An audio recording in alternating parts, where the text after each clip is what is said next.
Hey there, I'm Lucas Bond with the Missouri Department of Conservation, and today on Habitat Hints, we're going to be talking about preparing for spring. I know we're right there in the fall, getting ready to kick off September, everyone's getting excited, but this is the time to start preparing for spring. Spring natives, planting, spraying, all that stuff. You can learn more all about that. As I turn this around, we're going to talk with MDC's Jensen about this and about what you can do to prepare for spring. All right, Jason, talking about preparing for spring, tell us, kind of how we do that and how people can start preparing for spring, even though we're right in the midst of beginning of fall.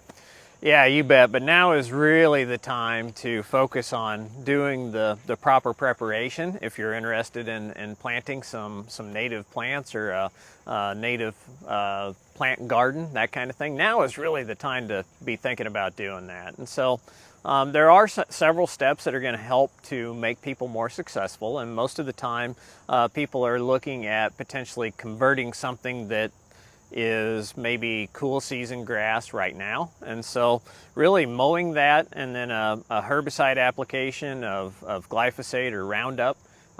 Sometimes it'll take two applications of that, one like right now, maybe one later on in October, to get full control of those cool season grasses.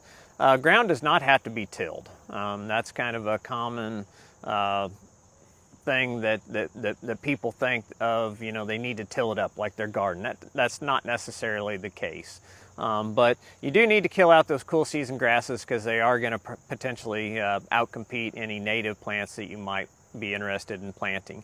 If you're planting from seed, most of the time those are going to be planted during the dormant season, so like December, January, maybe into early February, because they need to be cold stratified. So they need to lay on the ground. They need that freeze thaw, those cold temperatures for them to germinate in the spring. But there's a variety of different resources that are available out there on MDC's website. We also have partners like Grow Native program, which is a great program administered by the Missouri Prairie Foundation. If you go to their website, they've actually got a 2023 resource guide, has a listing of native plant sales around the state, also has planting designs. Their website has a dozen or more different planting designs that you can figure out kind of what works for your space. And then ultimately, trying to determine what types of, what species of plants can sometimes seem very daunting, or people don't know where to start. But there's a variety of information out there, in that Grow Native resource guide on their website, things like that.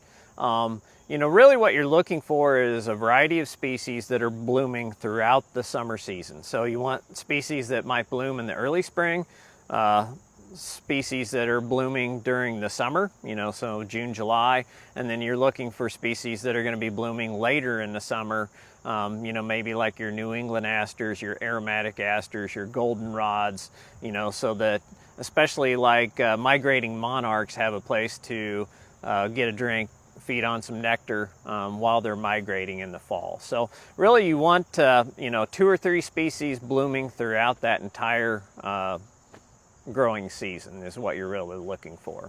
And Jason, like you've already said, it kind of learning. I mean, what can you do from there? I mean, how can people prepare for that other than just mowing, putting a herbicide on it, and then looking for what they want to plant in designs? Is that basically the steps, kind of how you do it? Yeah, you can actually plant, if you go to the native plant sales and you're looking at actually planting the plugs or the plants, you can purchase those in the fall, go ahead and plant them. Or you can purchase the seed and then put the seed on like in December or January. Another important step is monitoring for invasive species. And this is an example of Sericea lespedeza. This can be a very aggressive non-native plant, and so it is very important to monitor for invasive species like Sericea and try and control it as best you can as well, because it will outcompete just about anything. Doesn't matter whether it's grasses or wildflowers or whatever it is. So do monitor closely for any of these invasive species in your plantings as you progress as well. All right, we appreciate it. Thank you very much, Jason, and thank you all for tuning in today. And again, I'm going to echo what he said. If you want to learn more about preparing for spring and planting natives, just get online at mdc.mo.gov and then search in the search bar, native plants, or you can go onto any of our nature centers or regional offices around the state to find some brochures or little magazines that'll help you with what to prepare for the next year and so forth to get natives on your property. Everyone, I hope you have a great rest of the day.